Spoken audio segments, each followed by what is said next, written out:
एक जमाने की बात है। रेगिस्तान के किनारे बसे एक छोटे से गांव में एक गरीब गडरिया रहता था। उसकी दो बीवियां थीं और वह दोनों से बराबर मोहब्बत करता था।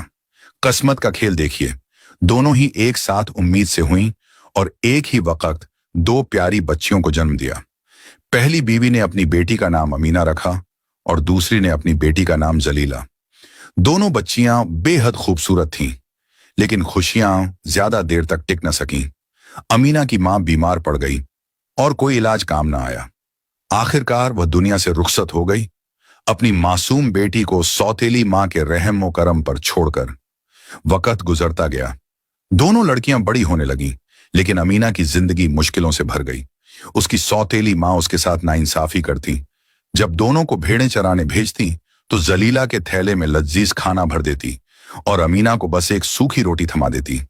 घर में भी यही हाल था। सारे मुश्किल काम अमीना के हिस्से आते और जलीला को आराम मिलता। अमीना सब कुछ सहती रही। उसने कभी अपने अब्बा से शिकायत नहीं की, क्योंकि उसे मालूम था उसकी सौतेली मां ने उन पर ऐसा जादू कर दिया है कि वे हर बात में उसी की मानते हैं। लेकिन इस सख्त जिंदगी में भी अमीना के पास एक सच्चा सहारा था, एक सफेद बकरी जो उसने बचपन से पाली थी। वो बकरी सिर्फ जानवर नहीं थी, वो उसकी हमदर्द थी, उसकी दोस्त थी। अमीना हंसती तो वो भी खुश होती और जब अमीना रोती तो वो भी उदास हो जाती। वो बकरी हर रोज झुंड को संभालती ताकि अमीना ज्यादा थके नहीं और जलीला से दूर ही रहती, क्योंकि उसकी नीयत साफ नहीं थी। गांव के पास पहाड़ के किनारे एक बूढ़ी औरत भी रहती थी। किसी को नहीं पता था कि वो कहां से आई है।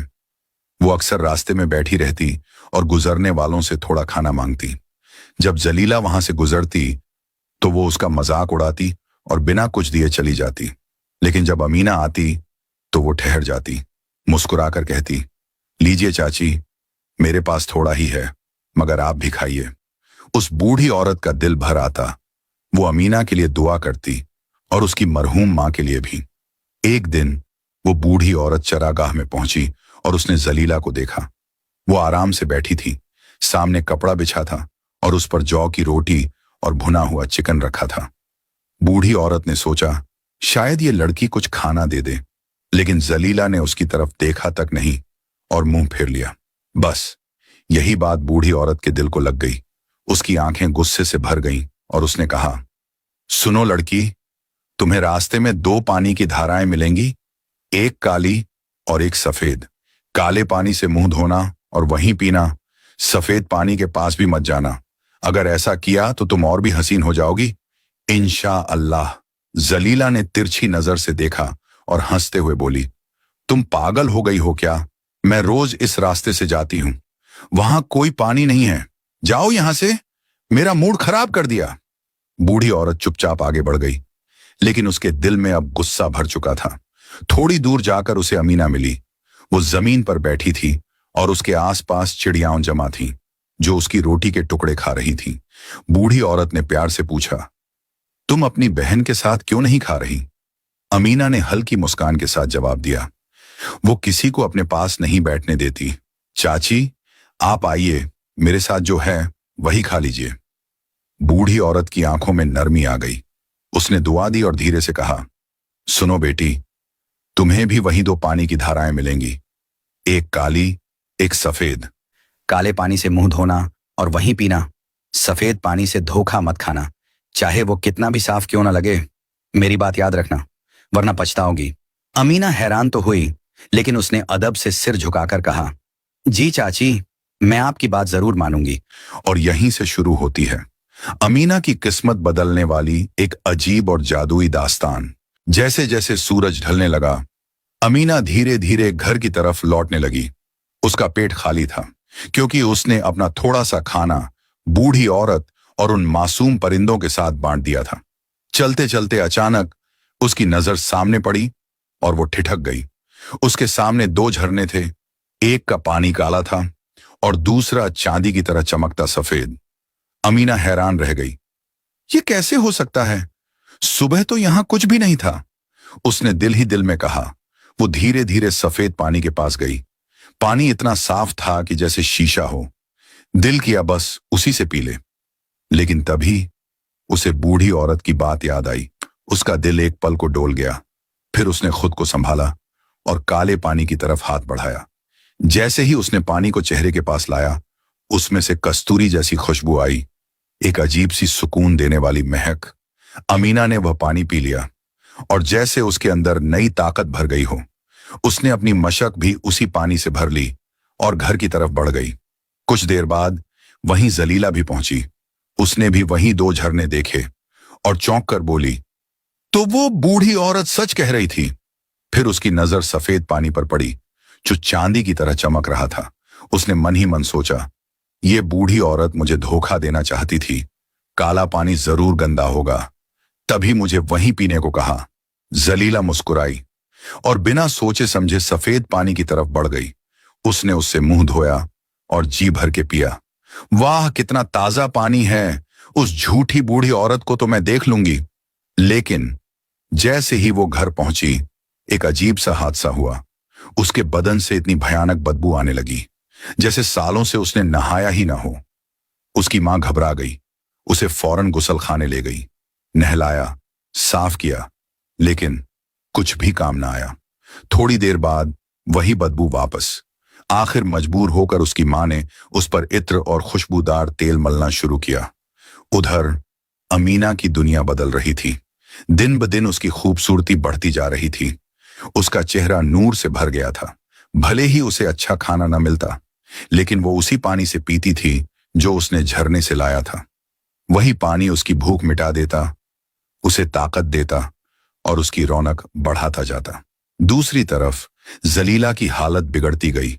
उसकी खूबसूरती मिटती जा रही थी और चेहरा मुरझाता जा रहा था।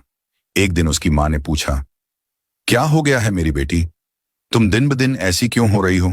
जलीला ने बहाना बनाया, शायद आंखों की बीमारी है। लेकिन फिर उसने सारी कहानी सुना दी, झरनों वाली, बूढ़ी औरत वाली। उसकी मां सब समझ गई और गुस्से में बोली, ये सब तेरी बेवकूफी का नतीजा है। तूने बात नहीं मानी और देख, अमीना तुझसे ज्यादा अक्लमंद निकली। फिर उसने कहा, चल मुझे वो जगह दिखा। दोनों वहां पहुंची, लेकिन वहां कुछ भी नहीं था। न कोई झरना, न काला, न सफेद, बस सूखी मिट्टी और पत्थर। अब मां बेचैन हो गई। वो जगह जगह जादूगरों और ढोंगियों के पास गई। आखिरकार उसे एक बूढ़ी जादूगरनी मिली, जिसने कहा, इलाज सिर्फ एक है। अमीना की सफेद बकरी को मारना होगा। उसका गोश्त ही इस जादू को खत्म करेगा। बस यही बात जलीला के दिल को भा गई। उसने तुरंत मौका देखा और बोली, हाँ मां, वो बकरी ही सबकी जड़ है। वो जानवरों को मेरे खिलाफ कर देती है। मुझे कभी सुकून नहीं मिलता।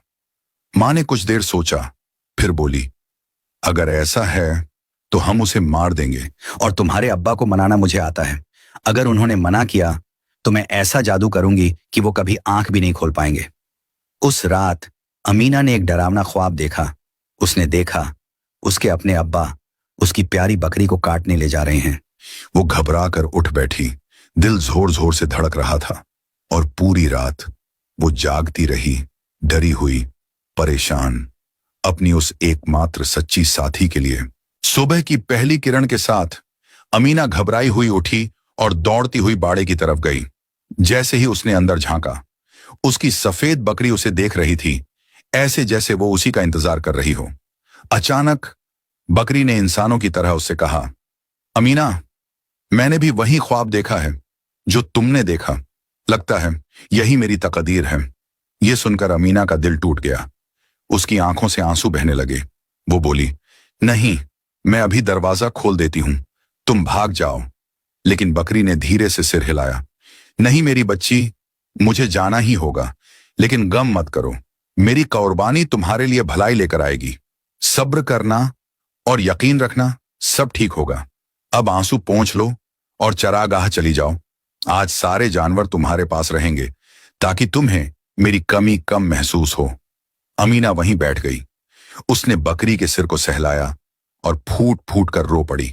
कांपती आवाज में बोली, तुम्हारे बाद मेरा कौन होगा? मेरी मां तो पहले ही चली गई। तब से मेरी जिंदगी बस एक सूखी रोटी और आंसुओं में गुजर रही है। क्या मेरा दर्द कभी खत्म होगा? तभी बाहर से उसकी सौतेली मां की आवाज आई, वो उसे बुला रही थी। बकरी ने आंखों से इशारा किया, जाओ। अमीना भारी दिल से बाहर आई और देखा उसकी सौतेली मां उसके अब्बा के साथ खड़ी थी। सौतेली मां बोली, सुनो, अमीना की मां को मरे इतना वक्त हो गया, हमने उसके लिए कोई दान भी नहीं किया, क्यों ना किसी जानवर को काट कर उसकी रूह के लिए सदका कर दें। अब्बा ने कहा, ठीक है, मैं एक मेढ़ा काट दूंगा। लेकिन औरत तुरंत बोली, और हम क्या खाएंगे? चलो सफेद बकरी को ही काटते हैं। जलीला की हालत भी खराब है, उसे ताकत की जरूरत है। अब्बा ठहर गए। उनका दिल नहीं मान रहा था, क्योंकि वो बकरी उनकी बेटी की थी। लेकिन जादू का असर भारी था। आखिरकार उन्होंने हामी भर दी। फिर उन्होंने अमीना से कहा, आज तुम्हारी बकरी चरागाह नहीं जाएगी, मैं उसे तुम्हारी मां की रूह के लिए कुर्बान करूंगा। अमीना का दिल चीर गया, लेकिन उसने कुछ नहीं कहा, बस सिर झुकाकर बोली, जैसा आप ठीक समझें अब्बा। और वो चुपचाप आंसू छुपाती हुई चरागाह की तरफ चल पड़ी। जंगल पहुंचकर वो एक पत्थर पर बैठ गई, बिल्कुल अकेली, उदास। तभी एक छोटी बकरी आई और उसकी गोद में बैठ गई। अमीना ने उसे सीने से लगा लिया और अपनी प्यारी बकरी को याद करके रोने लगी। चारों तरफ के जानवर भी उसके पास आ गए, जैसे सब उसके दर्द को समझ रहे हों। उसी वक्त वो रहस्यमयी बूढ़ी औरत फिर आई। उसने अमीना को रोते देखा और प्यार से कहा, मुझे पता है तुम्हारे दिल में क्या दर्द है, लेकिन सुनो, दुनिया में कोई चीज हमेशा नहीं रहती, हर चीज का एक वक्त होता है। फिर उसने धीरे धीरे कहा, तुम्हारी बकरी का गोश्त तुम्हारी बहन के उस श्राप का इलाज बनेगा। उसका दिल भी तुम्हारे लिए नरम हो जाएगा और तुम्हारे अब्बा पर जो जादू है वो भी खत्म हो जाएगा। जब तुम वो गोश्त खाओगी, तुम्हारे बाल सोने जैसे हो जाएंगे और आंखें बड़ी और चमकदार। अमीना ध्यान से सुनती रही। बूढ़ी औरत ने आगे कहा, और हां, उसकी हड्डियां इकट्ठा करना, उन्हें एक गड्ढे में दफना देना। कुछ दिनों बाद वहीं तुम्हें ऐसा तोहफा मिलेगा जो तुम्हारी जिंदगी बदल देगा और तुम्हारा अकेलापन दूर कर देगा। अमीना हैरान रह गई। उसने पूछा, चाची, आपको यह सब कैसे पता? बूढ़ी औरत मुस्कुराई, मैं बहुत कुछ जानती हूं, वक्त आने पर सब समझ जाओगी। अब आओ, मेरे साथ खाना खाओ, मैं तुम्हारे लिए खाना लाई हूं। अमीना ने उसके साथ बैठकर खाना खाया। उसका दिल थोड़ा हल्का हुआ, लेकिन दिमाग में वही बातें घूमती रहीं। शाम हुई। अमीना घर लौटी और जैसे ही उसने आंगन में कदम रखा, उसका दिल थम गया। उसकी प्यारी बकरी अब इस दुनिया में नहीं थी।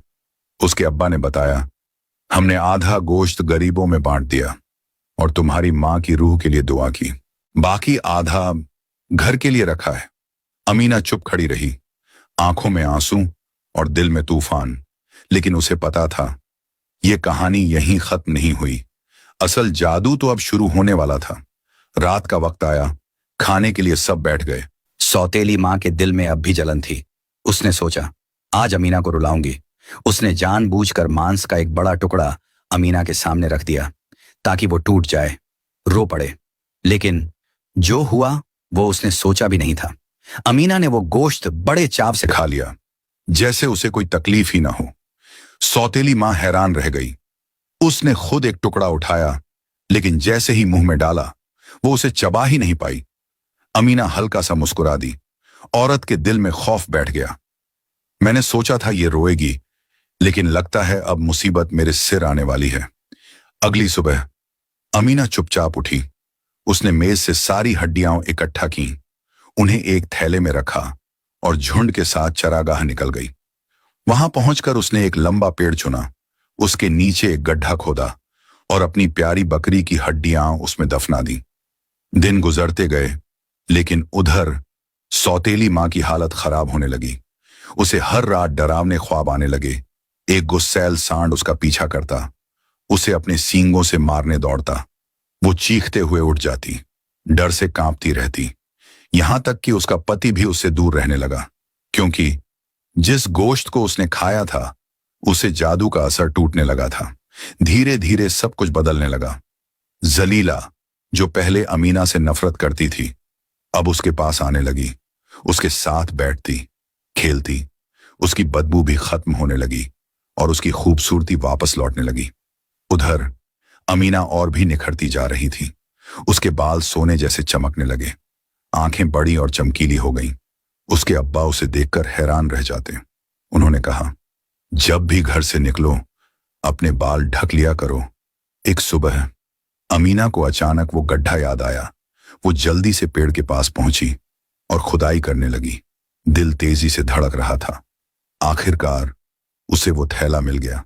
उसने कांपते हाथों से खोला और जो उसने देखा वो देखकर उसकी आंखें खुली की खुली रह गईं। अंदर रेशमी कपड़े थे, सुइयां थीं और कढ़ाई सिलाई का सारा सामान। अमीना की आंखों में चमक आ गई। उसे कढ़ाई बहुत पसंद थी। अब वो रोज उस पेड़ के नीचे बैठती, सफेद रेशम से एक खूबसूरत पोशाक बनाती और उस पर सोने चांदी के धागों से नक्काशी करती। एक दिन वो रहस्यमयी बूढ़ी औरत फिर आई। उसने अमीना को जूतों की एक नई जोड़ी दी, इत्र दिया और सजने संवरने का सामान भी। अमीना हैरान रह गई। उसने पूछा, चाची, आप तो गरीब लगती हैं, फिर ये सब कहां से लाईं? बूढ़ी औरत मुस्कुरा दी, ये बातें तुम्हारे समझने की नहीं हैं। फिर वो उसके पास बैठ गई और उसकी कढ़ाई में मदद करने लगी। अमीना ने जिद की, मुझे सच बताइए। तब बूढ़ी औरत ने राज खोला, मैं कोई आम औरत नहीं हूं, मैं जिन्हों की जादूगरनी हूं।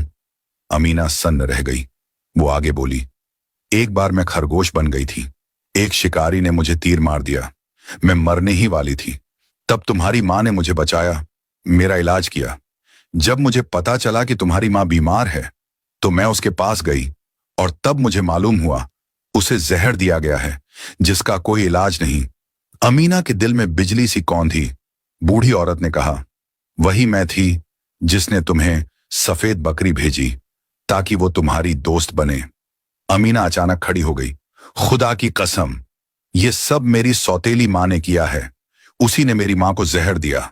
उसकी आंखों में गुस्सा भर गया। उसे सजा मिलनी चाहिए। बूढ़ी औरत ने शांत होकर कहा, फिक्र मत करो, वक्त आने पर उसे उसकी सजा जरूर मिलेगी। अब तुम तैयार हो जाओ, अपने नए कपड़े और गहने पहन लो। अगली सुबह अमीना पूरी तरह सजी धजी थी, जैसे कोई परी हो। वो मैदान में टहल रही थी, फूल तोड़ रही थी, तितलियों के साथ खेल रही थी। उसी वक्त एक शाही काफिला वहां से गुजरा। वो था सुल्तान का बेटा, राजकुमार रुस्लान। उसकी नजर जैसे ही अमीना पर पड़ी वो ठहर गया। उसने आंखें बंद की, फिर खोली। क्या ये सपना है? वो हैरानी से उसे देखता रह गया। उसने अपनी जिंदगी में इतनी हसीन लड़की कभी नहीं देखी थी। लेकिन जैसे ही अमीना ने उसे देखा वो घबरा गई और भागकर पेड़ों और झाड़ियों में छिप गई। राजकुमार उसे ढूंढता रहा, हर तरफ आवाज लगाता रहा, लेकिन अमीना कहीं नहीं मिली।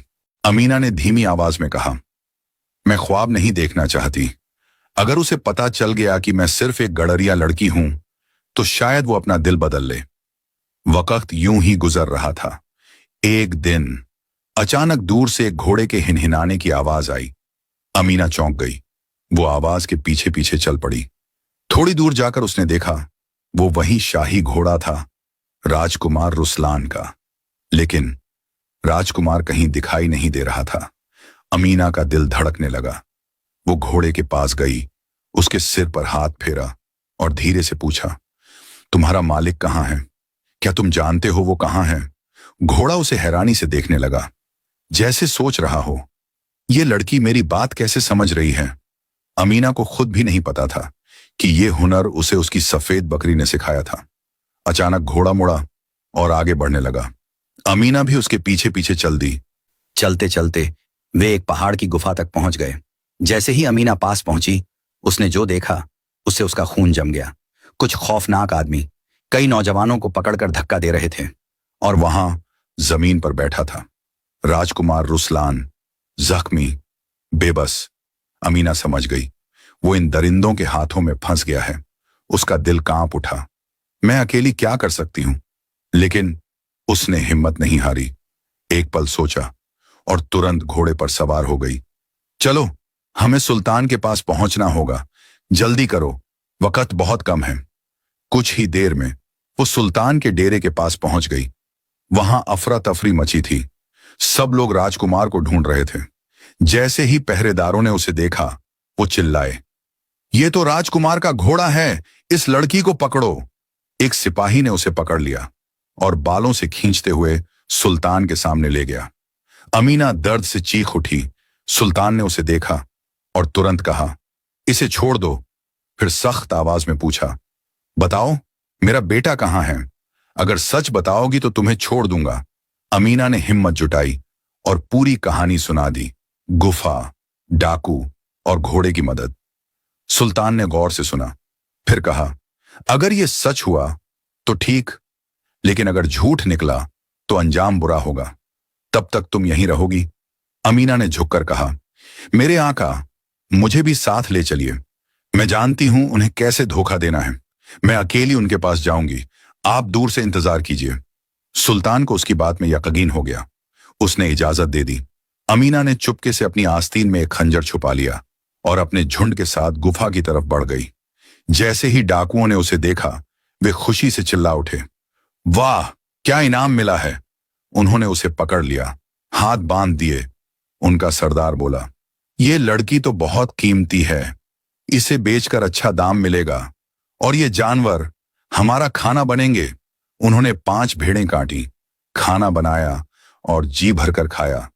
फिर पेट भरने के बाद सब गहरी नींद में सो गए। बस यही मौका था। अमीना ने धीरे से खंजर निकाला, पहले अपने हाथ खोले, फिर बाकी लड़कों लड़कियों के बंधन काटे, धीरे से फुसफुसाई, जल्दी भागो, पेड़ों की तरफ।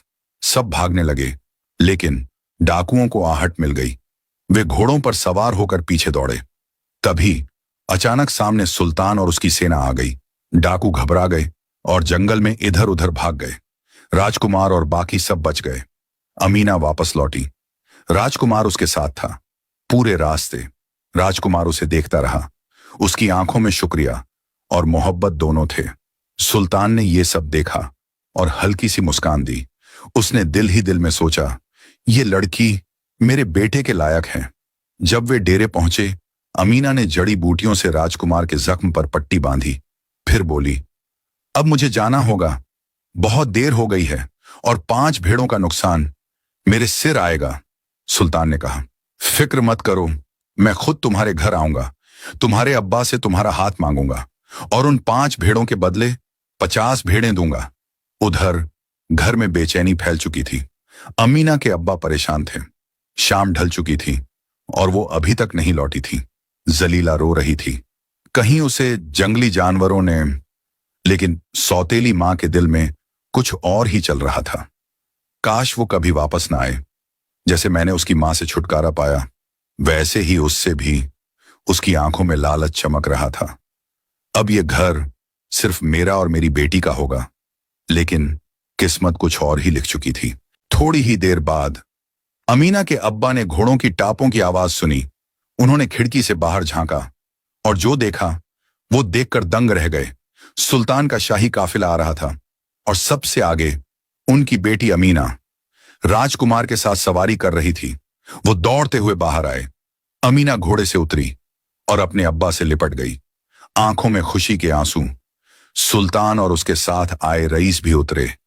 गडरिया घबरा गया, लेकिन अदब से सलाम किया और उन्हें घर के अंदर बुलाया। उसने अपनी बीवी और जलीला को आवाज दी, जल्दी मेहमानों के लिए खाना पानी लाओ। जब सब बैठ गए, सुल्तान ने मुस्कुराकर कहा, तुम्हारी बेटी बहुत बहादुर है, इसने मेरे बेटे की जान बचाई है। फिर उसने पूरी कहानी सुनाई और कहा, मैं 5 भेड़ों के बदले 50 भेड़ें दूंगा। गडरिया अभी हैरानी से उभरा भी नहीं था कि सुल्तान ने एक और बात कह दी, मैं तुम्हारी बेटी का हाथ अपने बेटे के लिए मांगता हूं। यह सुनकर तो जैसे उसके होश उड़ गए। और सुल्तान यही नहीं रुका, सोना चांदी तो होगा ही, साथ में 100 बकरियां, 100 घोड़े और उतनी ही भेड़ें भी दूंगा। उधर रसोई के दरवाजे के पीछे खड़ी सौतेली मां ये सब सुन रही थी। उसकी आंखों में जलन आग बन गई। मैं तो चाहती थी ये कभी वापस ना आए, और ये तो राजकुमार को अपने जाल में फंसा कर ले आई। ये कपड़े, ये हार, ये सब इसे कहां से मिला? नहीं, मैं इसे खुश नहीं रहने दूंगी। राजकुमार से शादी तो मेरी बेटी जलीला करेगी। बस उसने अपनी पुरानी जादू की किताब निकाली वो उसमें ऐसा जादू ढूंढने लगी जिससे राजकुमार अमीना से नफरत करने लगे। उसी वक्त जलीला कमरे में आई। उसने मां को देखा और समझ गई कुछ गड़बड़ है। वो बोली, अम्मी, आप क्या करने जा रही हैं? क्या अब भी जादू टोना छोड़ेंगी नहीं? मां फुसफुसाई। चुप रह। अमीना तुझसे बेहतर नहीं है। मैं उसे राजकुमार से शादी नहीं करने दूंगी। बस यहीं जलीला बदल चुकी थी। उसने तुरंत वो किताब छीनी और आग में फेंक दी। धुआं उठने लगा। मां गुस्से से चिल्लाई, तूने ये क्या किया? मैं तुझे सिखाऊंगी सबक। वो झाड़ू उठाकर मारने ही वाली थी, तभी एक आवाज गूंजी, लगता है तुमने धोखे और गुनाह के अलावा कुछ नहीं सीखा। सब ठिठक गए। दरवाजे पर वही बूढ़ी औरत खड़ी थी। सौतेली मां चिल्लाई, तू यहां कैसे आई? निकल जा। बूढ़ी औरत मुस्कुराई, क्यों? क्या तुम्हारे शौहर को सच जानने का हक नहीं? औरत बोली, तुम कुछ नहीं जानती। लेकिन बूढ़ी औरत ने सख्ती से कहा, मैं सब जानती हूं। तुमने ही अमीना की मां को जहर दिलवाया था। कमरे में सन्नाटा छा गया। जलीला रो पड़ी, अम्मी, क्या ये सच है? औरत के पास कोई जवाब नहीं था। जलीला ने गुस्से में कहा, बस अब आप इस घर में नहीं रहेंगी। अभी चली जाइए। आप जैसी औरत के साथ कोई सुरक्षित नहीं। उसी पल बूढ़ी औरत ने अपना चेहरा ढका और जब हाथ हटाया तो वो एक बेहद खूबसूरत औरत बन चुकी थी। वो बोली, अब पहचानो मुझे। मैं जिन्हों की जादूगरनी हूं और अमीना की मां मेरी दोस्त थी। मैंने ही उसे सफेद बकरी दी थी और उसकी हड्डियों को ये जादुई दौलत बनाया। फिर मुस्कुराकर बोली, अब अमीना राजकुमारी बनेगी। उसने बहुत दुख झेले हैं। सौतेली मां का सिर झुक गया। अब उसके पास कुछ भी नहीं बचा था, ना इज्जत, ना अपना घर, ना अपनी बेटी। वो चुपचाप घर छोड़कर चली गई। उधर जादूगरनी ने अपनी छड़ी घुमाई और पलक झपकते ही खाना तैयार हो गया और एक लाल रेशमी पोशाक भी। जलीला ने वो पहन ली। अब वो भी बेहद खूबसूरत लग रही थी। जब वो बाहर गई, सबकी नजरें उस पर टिक गईं। गडरिया हैरान हुआ, तुम्हारी मां कहाँ है और ये खूबसूरत औरत कौन है? जलीला ने धीरे से कहा, वो पड़ोसन है, हमारी मदद करने आई है। उसी वक्त मंत्री का बेटा जलीला को देखता रह गया। वो अपने पिता से बोला, मैं इसी लड़की से शादी करना चाहता हूं। पिता मुस्कुराया, पहले खाना तो खा लो। लेकिन उसने कसम खा ली, जब तक बात पक्की ना हो मैं कुछ नहीं खाऊंगा। और इस तरह एक नहीं 2 शादियां तय हो गईं। जहां तक सौतेली मां का सवाल है, उसे उसके अपने ही लोगों ने ठुकरा दिया। वो जंगलों में भटकती रही, मशरूम खाती, झरनों का पानी पीती और बदले की आग में जलती रही। एक दिन मैं लौटूंगी और सबको तबाह कर दूंगी। लेकिन सच तो ये था, बुराई का अंजाम हमेशा बुरा होता है और अच्छाई आखिरकार जीत ही जाती है।